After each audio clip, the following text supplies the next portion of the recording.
Hello दोस्तों, स्वागत है आपका आज की क्लास में। आज की क्लास में हम एक्सरसाइज 9.3 आपकी फिनिश कराने वाले हैं। इससे पीछे वाले इसके दो पार्ट हमने 9.3 एक्सरसाइज के आपको प्रोवाइड कराए हैं, जहां पर हमने आपके 13th क्वेश्चन तक आपके सोल्व करा दी है एक्सरसाइज 9.3। और आज की क्लास में हम 14th मतलब फिनिश कराने वाले हैं। अगर आपने पीछे वाली वीडियो नहीं देखी है, जहाँ पे हमने इसका 9.3 एक्सरसाइज का कंसेप्ट आपके साथ डिस्कस किया है, तो पहले उनको देखो ताकि आपको क्वेश्चन करते वक्त किसी प्रकार का कोई डाउट ना आए। तो चलिए हम क्वेश्चंस को शुरू करते हैं सॉल्व करना। तो आपका सबसे पहला जो क्वेश्चन है वो 14th क्वेश्चन है, क्योंकि 13th क्वेश्चन तक तो पीछे वाले वीडियो में सॉल्व करा के आ चुके हैं। ठीक है, तो 14th क्वेश्चन क्या कहता है,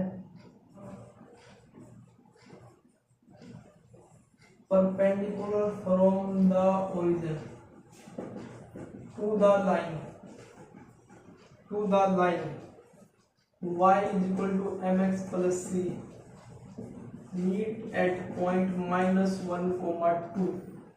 Find the value of m and c. Find the value of m and c. देखो भी क्वेश्चन क्या कहता है, ध्यान से देखना क्वेश्चन को। क्वेश्चन अगर आपको समझ में आ गया तो सॉल्यूशन आप तुरंत निकाल लोगे। क्वेश्चन क्या कहता है, the perpendicular from the origin. Origin क्या होता है आपका, ये आपका ओरिजिन, यहां से आपका एक परपेंडिकुलर ड्रॉ किया गया है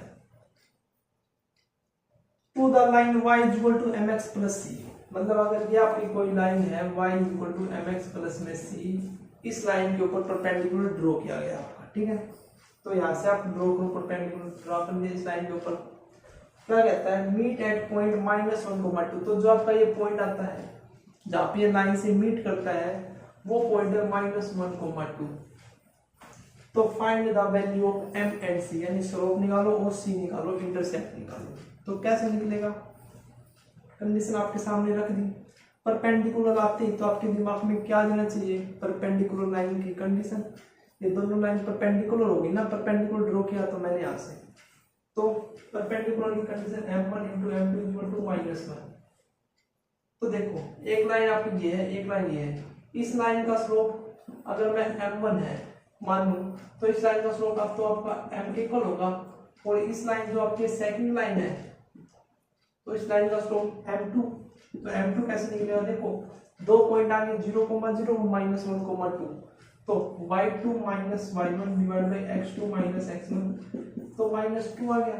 तो स्लोप ऑफ देखो m1 × m2 वाली कंडीशन हमने लगाई। m1 की वैल्यू कितनी है m, m2 की value -2, then equal to -1, minus से माइनस कैंसिल, तो m की वैल्यू 1/2 आ गई। क्या नहीं आई, बोलो m की वैल्यू तो आ गया, हमको c की वैल्यू निकालनी है। c की वैल्यू कहां से निकलेगी, गिवन इक्वेशन mx प्लस में c। अब आप इस लाइन को देखो, तो इस लाइन के ऊपर आपका ये पॉइंट भी तो है -1, 2, यानी इस लाइन को सेटिस्फाई करेगा। तो y के स्थान पर 2 रखो m, और x के स्थान पर -1 प्लस c। और m की वैल्यू भी हम निकाल चुके हैं, कितनी 1/2 यानी। तो c की वैल्यू कितनी आ जाएगी, 2 + 1/2, 2 2 4 + 1 5/2। कितनी आएगी आपके पास, c की वैल्यू 5/2 और m की वैल्यू कितनी आएगी 1/2।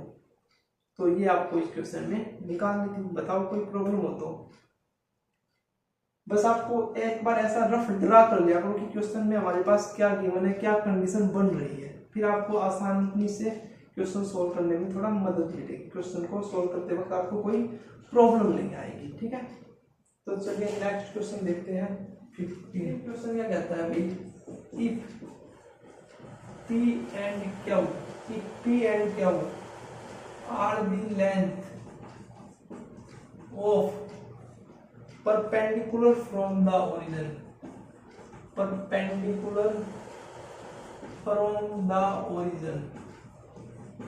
if P and Q are the length perpendicular from the origin to the line x cos theta minus y sin theta is equal to k cos 2 theta and x secant theta plus y cosecant theta is equal to k के cos 2 theta, k cos 2 theta is equal to only k है x secant theta plus y cosecant theta k respectively. तो prove that p square plus 4 Q square equal to के square के equal है। P square plus 4 Q square equal to के square के equal है। देखो भाई ये क्वेश्चन है आपका, क्या कहता है क्वेश्चन, कहता है कि if P and Q are the length of perpendicular from the origin, मतलब ओरिजिन से आपकी perpendicular length to the line, इन लाइन की जो आपकी लेंथ है परपेंडिकुलर लेंथ ओरिजिन से वो क्या है पी और क्या होगा। तो आपको ये प्रूव करना है, क्लियर यहाँ तक, यानी आपको लेंथ निकालनी है आपकी पॉइंट से। पॉइंट क्या है यहाँ पे ओरिजिन है, मतलब ये आपका मान लो ओरिजिन, ये आपका ओरिजिन है। यहाँ पे आपकी दो लेंथ है, कोई आप दो मतलब इक्वेशन, एक यहाँ पे मान लो एक यहाँ पे कहीं पे भी मान लो, ठीक है। तो आपकी जो उनकी लेंथ है एक लाइन की तो पी है और इसकी जो डिस्टेंस है वो क्या है।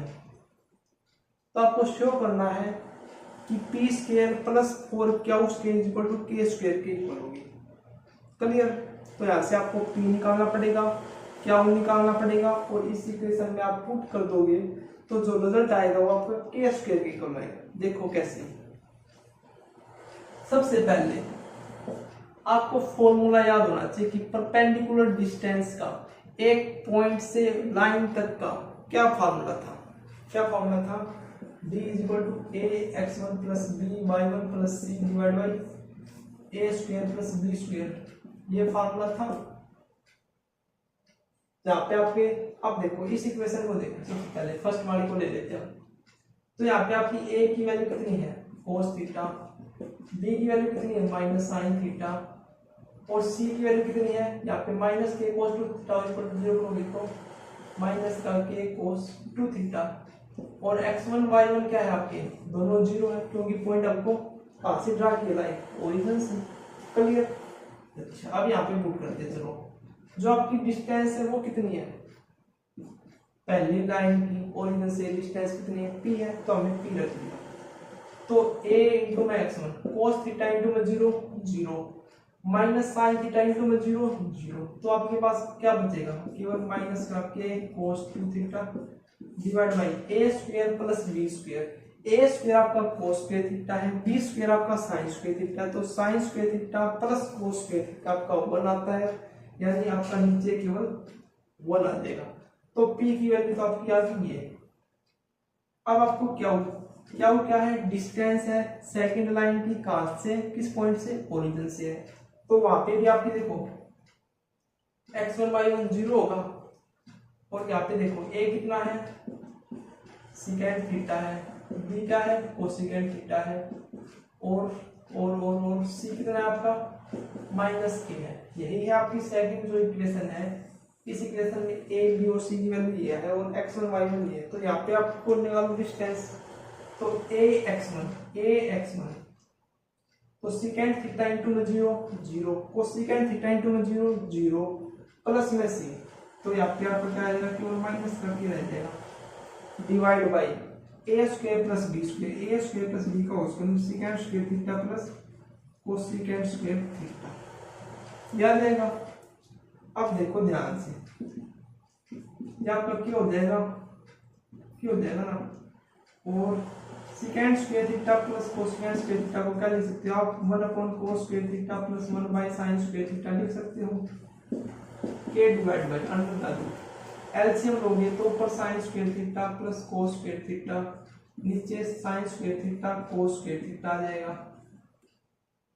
sin square theta plus cos square theta कितना होता है 1, यानी आपका कितना आ जाएगा k by 1/sin square theta cos square theta यानी sin थीटा cos थीटा आ जाएगा और ऊपर जाके k sin theta cos theta, clear. यानी आपके पास क्या की वैल्यू कितनी आ गई,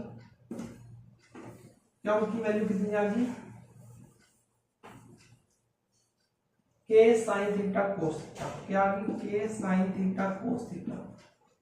P की वैल्यू आ गई, Q की वैल्यू आ गई, उस इक्वेशन में पुट करते हैं। आप देखो P का स्क्वायर यानी K का square cos square 2 theta plus में 4Q का स्क्वायर 4Q का स्क्वायर ये यानी K का square sin square theta cos square theta.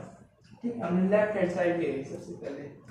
अब देखो K square cos square 2 theta हमें किसके बराबर निकालना है? केवल K स्क्वायर के को निकालना। ठीक है, प्लस प्लस K स्क्वायर को ऐसे रखो बाहर। अब 4 sin square theta cos square theta को आप क्या लिख सकते हो?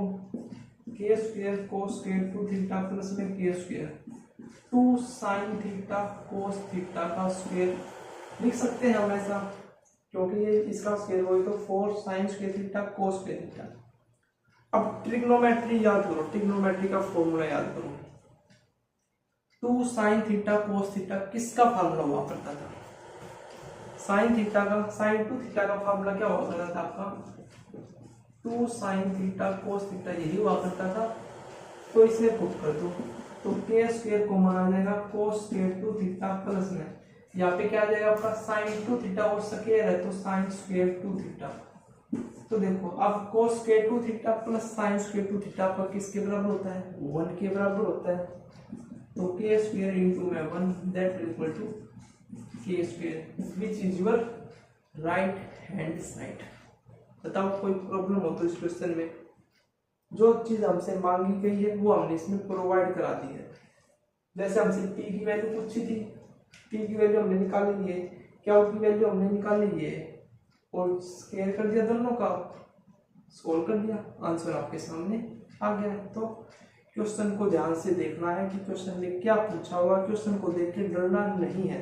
एक बात तो अगर आपको क्वेश्चन समझ में भी नहीं आ रहा तो 2-3 बार तो उसको 2-3 मिनट तो घूरते रहो उस क्वेश्चन को, कुछ ना कुछ तो आपके माइंड में आएगा ही उस क्वेश्चन से रिलेटेड कि मैं इसको ऐसे कर सकता हूँ या फिर ऐसे कर सकता हूँ। ठीक है, तो चलिए नेक्स्ट क्वेश्चन देखते हैं। 16 क्वेश्चन क्या कहता है आपका? 16 in the triangle ABC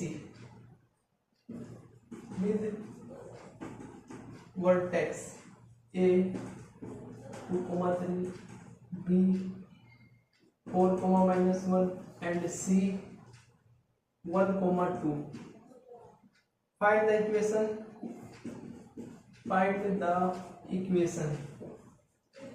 and length of altitude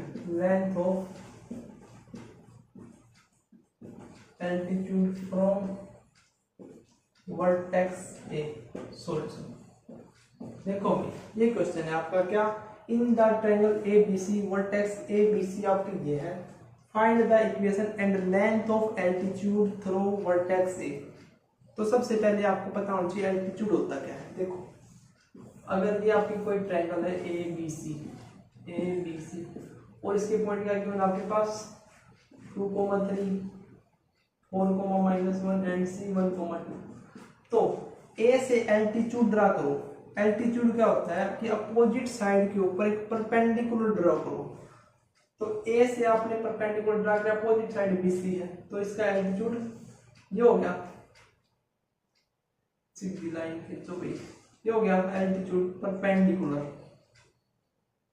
तो आपको इस एल्टीट्यूड की, अगर मैं इसका नाम दे दूं DAD, इस एल्टीट्यूड की आपको इक्वेशन फाइंड करनी है और इसकी डिस्टेंस फाइंड करनी है। क्या फाइंड करनी है? लेंथ फाइंड करनी है। क्लियर? तो देखो आप इसको कैसे सोल्व कर सकते हैं बताओ। एल्टीट्यूड का मतलब समझ में आया? ट्रायंगल में एल्टीट्यूड मतलब जिस वर्टेक्स से आप अपोजिट डायरेक्शन में अपोजिट साइड के ऊपर परपेंडिकुलर ड्रॉ करते हैं तो उसको बोलते हैं आप एल्टीट्यूड। क्या बोलते हो? एल्टीट्यूड। ठीक है, तो अब आपको सबसे पहले तो इस AD की इक्वेशन फाइंड करनी है। तो देखो ध्यान से देखो, क्या दिख रहा है आपको? इसमें एक लाइन BC है, इसकी परपेंडिकुलर लाइन AD है, बस इतना ही देखो। तो परपेंडिकुलर लाइन होगी तो स्लोप इनके क्या होंगे आपके -1 के इक्वल प्रोडक्ट।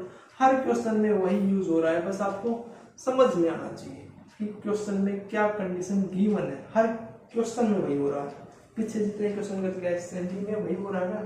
तो देखो इसमें इस लाइन का स्लोप और इस लाइन का स्लोप -1 के इक्वल होगा। इस लाइन का स्लोप हम निकाल लेंगे, इस लाइन का स्लोप निकल गया, पॉइंट निकल गया, तो इसकी हम इक्वेशन भी निकाल लेंगे ना। तो देखो सबसे पहले BC लाइन का स्लोप निकालो। अगर मैं इसका m1 मानता हूँ तो 2 + 1 हो जाएगा और 1 - 4 यानी 3/-3 = -1। और इस लाइन का स्लोप मैंने मान लिया m, तो प्रोडक्ट ऑफ स्लोप m × -1 किसके इक्वल होगा, -1 के।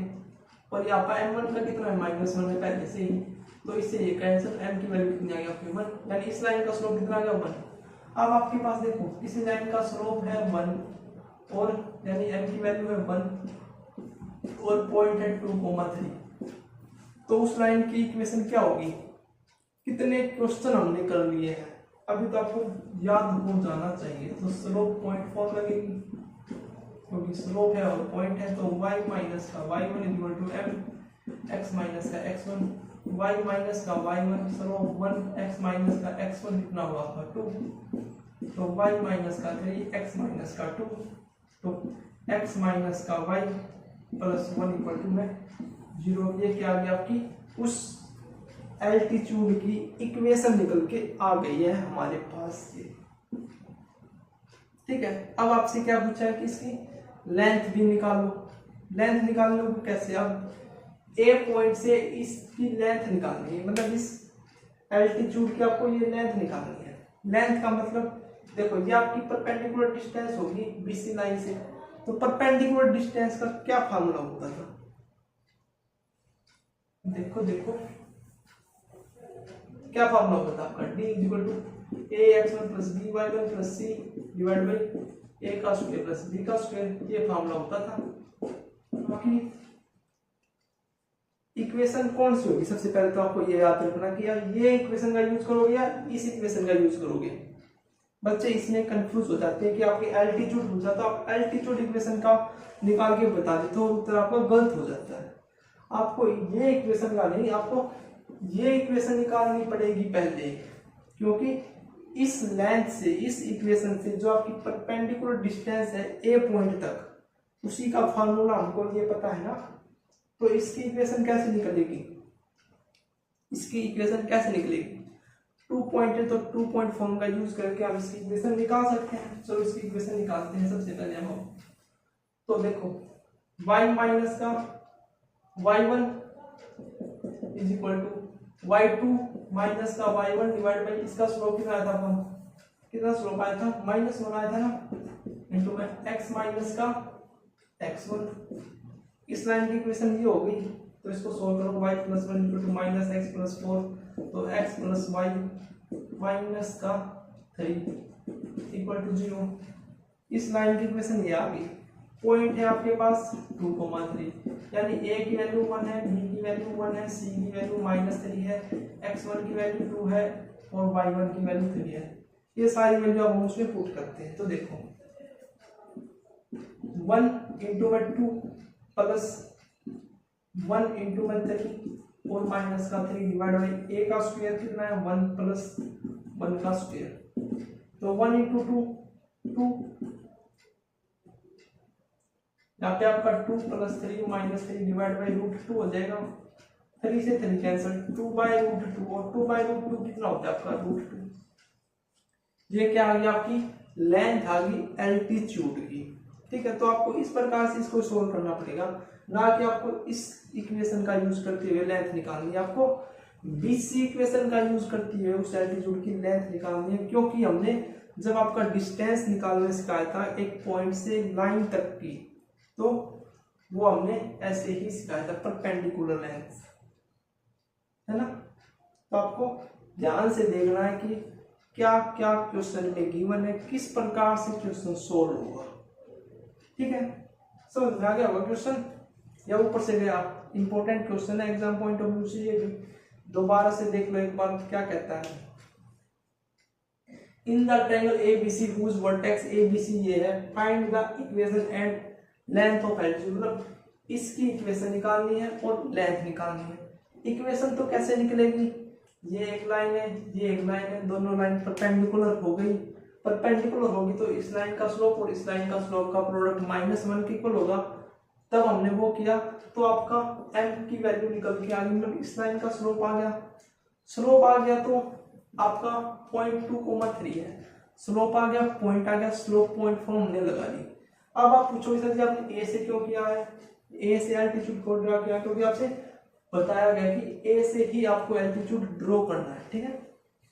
तो यहाँ से इक्वेशन निकल जाएगी, फिर हमने लेंथ निकालनी, तो लेंथ निकालनी तो देखो ये आपका 1.2,3 और ये आपकी लाइन है, तो लाइन और पॉइंट गिवन है आपके पास, सोल्व किया, आंसर आपके पास निकल गया length √2।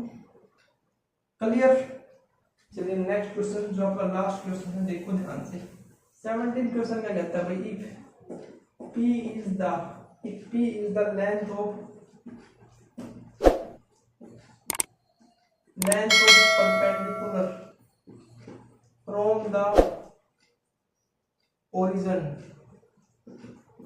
to the line whose intercepts on the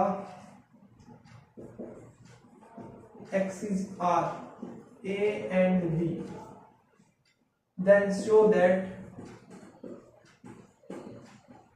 1 P का square equal to 1 by A का स्क्वायर प्लस 1 बाय B का स्क्वायर। देखो भाई ये क्वेश्चन है, इस क्वेश्चन को ध्यान से देखो क्या कहता है, P is the length of perpendicular, यदि आपकी P क्या है, लेंथ है, perpendicular from the origin, P is the length, P आपकी लेंथ है परपेंडिकुलर फ्रॉम द ओरिजिन। अगर आप इसको ओरिजिन मान लेते हो, मान लो इसको ओरिजिन मान लिया हमने 0 0, इससे आपका परपेंडिकुलर है, whose intercepts on the axis A और B के ऊपर, मतलब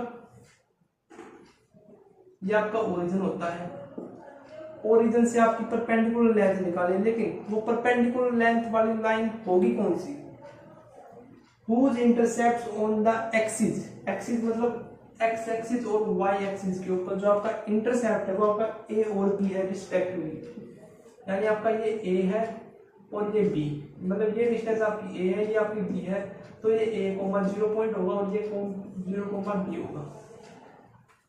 चलिए यहाँ तक।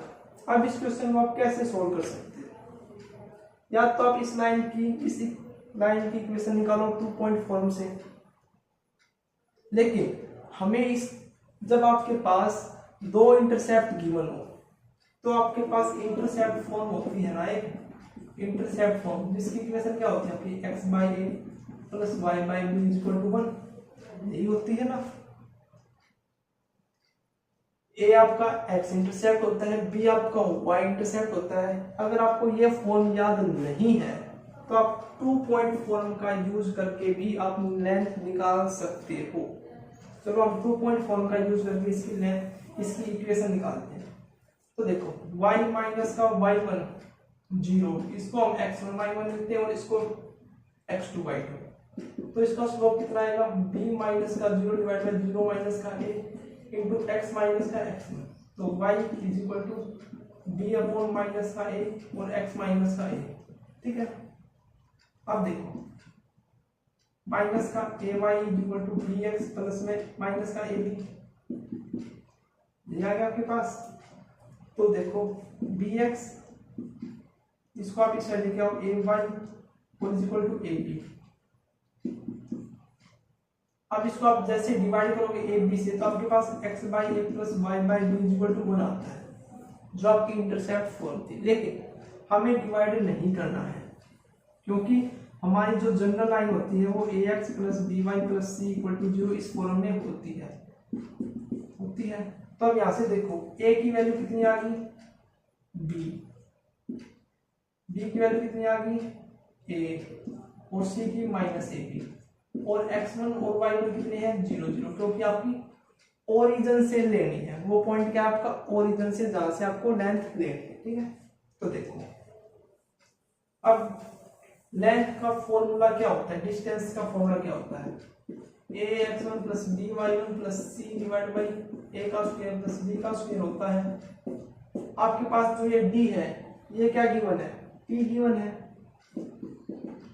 अच्छा A x1 plus B y1, A x1 0 plus D by 1 0 plus में सी कितना है आपका ए बी, यानी A B divide by A का स्क्वायर प्लस बी का स्क्वायर, ए का स्क्वायर प्लस बी का स्क्वायर। क्लियर यहाँ तक? अब आपको इसका क्या करना है, स्क्वायर करना है। स्क्वायर क्यों किया, देखो 1/p स्क्वायर करना, तो पहले हम स्क्वायर कर लेते हैं। तो A square B square divide by A का स्क्वायर प्लस बी का स्क्वायर, ये रह जाएगा हमारे पास। अब इसका रेसिप्रोकल करो, 1/p का स्क्वायर रेसिप्रोकल करोगे तो A square plus B square divide by A square B square. अब इसको अलग अलग करोगे तो A square divide by A square B square plus B square divide by A square B square, A square से A square cancel, B square से B square cancel, 1/b square plus 1/a square is equal to 1/p का square. जो हमारी condition थी, जो हमारे prove करना था, वो हमारे पास निकल के आ चुका है। देखो ध्यान से, और इस क्वेश्चन को अगर समझ में नहीं आता है दोबारा से देखो, क्योंकि ये भी आपका इंपॉर्टेंट है। दोबारा से मैं एक बार दिखाई बता देता हूँ। क्या देखो, if p is the length of perpendicular from the origin, एक पॉइंट p है 0 0, ओरिजिन का मतलब 0 0, वहां से आपकी परपेंडिकुलर लेंथ पॉइंट p नहीं है, पॉइंट p नहीं है, गलती से मैं बोल रहा हूं कि पॉइंट p है, पॉइंट p नहीं है। p आपकी जो डिस्टेंस है, p क्या आपकी डिस्टेंस है, मतलब ये आपका मान लो ओरिजिन है, तो यहां से आपकी परपेंडिकुलर डिस्टेंस इस लाइन के ऊपर जिसके इंटरसेप्ट ये आपका ए है और ये आपका बी है, उसकी लेंथ p है। कितनी है, p है। तो आप शो करो कि ये हो जाए, ये कंडीशन निकल के आए। तो सबसे पहले हमने इस लाइन की इक्वेशन निकाल ली। इस लाइन की इक्वेशन आपके पास x by A plus Y by B equal to 1, जो हमको पता भी है वो होती है। फिर आपके पास लाइन आ गई, पॉइंट आ गया। तो एक पॉइंट से लाइन तक की डिस्टेंस का क्या फार्मूला होता है वो हमने ये लिख दिया, और फिर हमने अप्लाई किया। अप्लाई करने के बाद हमारे पास रिक्वायर्ड रिजल्ट आ गया है। ठीक है, तो ये आपकी 9.3 एक्सरसाइज थी। अगर आपको 9.3 एक्सरसाइज में कोई भी क्वेश्चन समझ में नहीं आया हो तो कमेंट करके हमें बताना। ठीक है, थैंक यू।